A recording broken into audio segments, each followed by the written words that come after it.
নমস্কার, Bandita and mother's ব্লগে সকলকে স্বাগত জানাই। এই যে চা নিয়ে বসে পড়েছি, এই ঘরে বসেছি আজকে। ঘরে খুব আওয়াজ হয় আমার আর ওই দিকেও আওয়াজ হচ্ছে, একটা ফ্ল্যাট হচ্ছে, সেই কবে শেষ হবে ভগবান জানে। টুক টুক টুক টুক ভোর থেকে 3টে থেকে শুরু হয়ে যায়, টুক টুক টুক টুক করে এই আওয়াজ সারাদিন চললো এই আওয়াজ। আর ওইদিকে মা জামা কাপড় মেলে দিয়ে এসছে। রান্না বসিয়েছো? বসাবো, ভাতের চাল ধুয়ে এসছি, মাছে নুন মাখিয়ে রেখে এসছি। চলো চাটা খেয়ে নি। আমার এই কুলে খাড়া আর উচ্ছে সেদ্ধ হয়ে গেছে। মার কুলে খাড়া আর উচ্ছে সেদ্ধ হয়ে গেছে, ভিজিয়ে রাখি, উঠেই চা করে নিয়ে বসিয়ে দিই।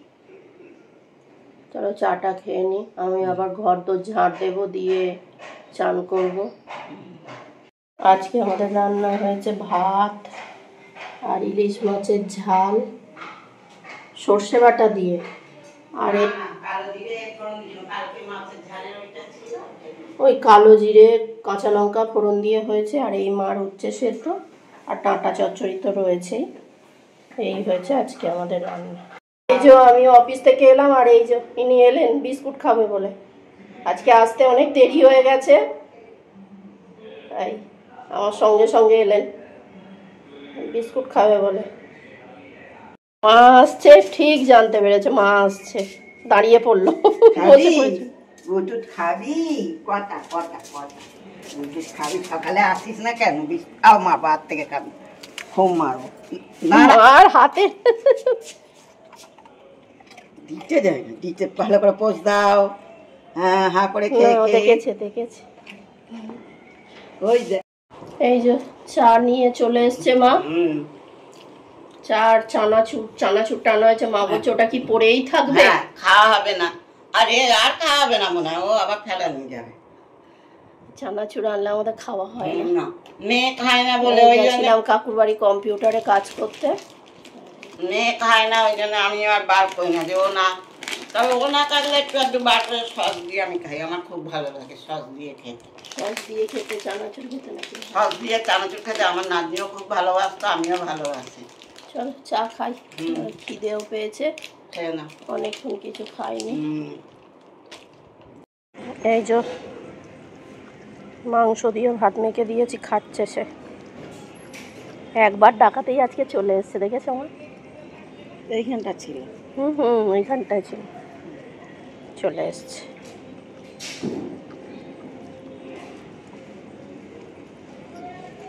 না খেলেই শান্তি হয়, না খেলেই খারাপ লাগে। সারা রাতটা না খেয়ে থাকবে, চকচক চকচক করছে একদম। এই যে পরিষ্কার করে তার খাওয়া হয়ে আছে। মাংস দিয়ে ভাত দিলে আর কিচ্ছু বলতে হবে না, একদম চেটে পুটে ভাত একদম। এই ওর গায়ের মাংসগুলো কেটে রাখবো, এবার ঝোল করে দেবো ওকে। ওর ঠ্যাংগুলো কাটবো, একদিন একটা ঠ্যাং কাটবো, কেটে আর ঝোল করে দেবো, বুঝেছিস? এই যে কুকুরটাকে খেতে দিয়েছে, এবার বাসন মাজছি। বাসন টাসন মেজে নিয়ে এবার এডিট করতে বসবো।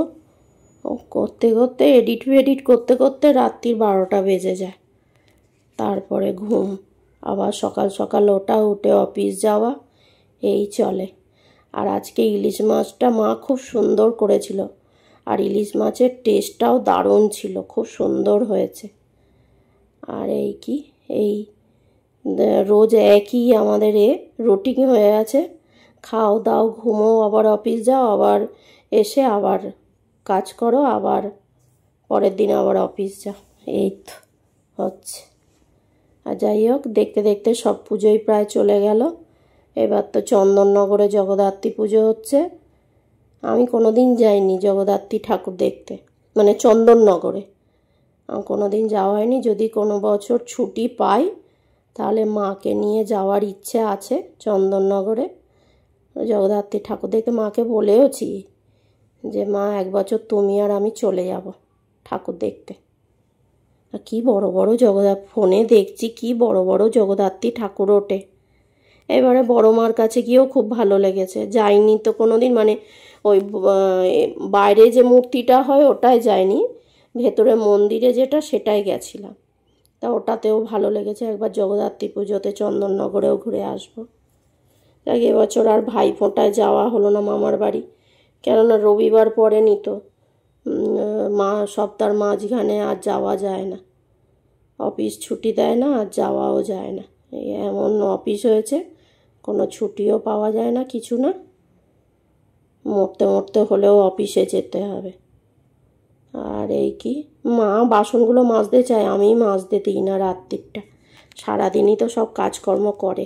এই যে মা চুল বাঁধছে আর আমরা সবাই মিলে টিভি দেখছি, দুজনে মিলে, সবাই মিলে বলতে দুজনে মিলে, এই যে আর একজন দেখছে টিভি, আধখানা পেছন থেকে দেখছে, আধখানা শুইয়ে দিলে তখন টিভি দেখে। হ্যাঁ, আমার মা চুল বাঁধা হয়ে গেল। আর এই আমিও বসে বসে সন্ধ্যে থেকে কি করব, দুজনে মিলে টিভি দেখি। কি করব, আমাদের কি আর করব, কি আর কাজ আছে। আজকে এসে থেকে টিভি দেখি, আর আজকে অফিস থেকে কাকুর বাড়ি গেছি, মা একা একাই হাঁটতে চলে গেছে। হ্যাঁ, আমি জানি যাবো অফিসে, অফিস থেকে কোনো প্রজ্ঞা বললো আমি সোজা রাস্তায় চলে গেছি অনেকটা।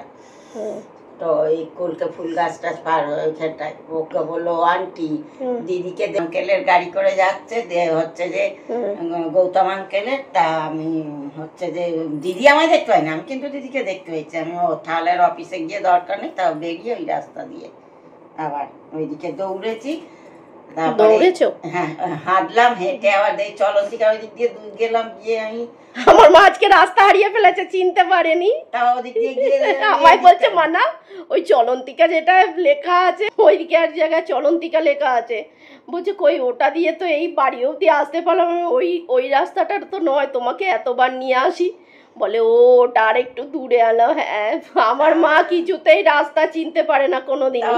ওই পঞ্চমুখী এটা পার হয়ে গেলাম, ওই বজরং বলি ওটা পেরিয়ে অনেকটা, তাও আমি বলি যে ওইখান দিয়ে ঢুকে যাবো, ও মা দেখি না, তাও দেখি যে না এতটা হেঁটেছি আর হাঁটবো না, পা তারপরে হাঁটতে পারবো না, পায়ে লাগবে, তাই হচ্ছিল, পায়ের এইখানটা কেমন হচ্ছিল পাটা, আমি এই যে পা ফা বেঁকে যাবে নাকি যে বাবা ভয় করে, তাই না আস্তে আস্তে ফরতাবাদ মোড় দিয়েই বাবা চলে যায়, অন্য একদিন আবার সোজা হেঁটে যাব, অন্য আর একদিন কোথায়। আমার মা খালি রাস্তা হারিয়ে ফেলে, আমি রাস্তা ঠিক করতে পারি, রাস্তা ঠিক করতে পারে না।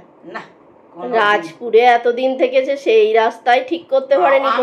আমার মেয়েকে বলি আমার সাই নিয়ে যাবে, আমি সোজা রাস্তায় যাবো আসবো, আমি ঘুরবে রাস্তা পারিও না, যাইও না, ওই জন্য আমি নিজেই যাই না, সোজা রাস্তায়। তাকে ডগিটাকে মাংস দিয়ে ভাত দিয়েছি, চেটে পুটে খেয়ে নিয়েছে একদম। আমি ওবেলা ওই জন্য মাংসটা করে রাখলাম, আমি থাক মানা এসে দেবে আমাকে, আমি দই দিয়ে খাবো, ও দই দিয়ে খাবো।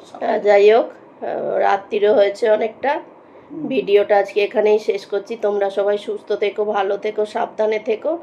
আর ভিডিওটা যদি ভালো লেগে থাকে তাহলে লাইক করো, কমেন্ট করো, সাবস্ক্রাইব করো। দেখা হচ্ছে নতুন একটি ব্লগে।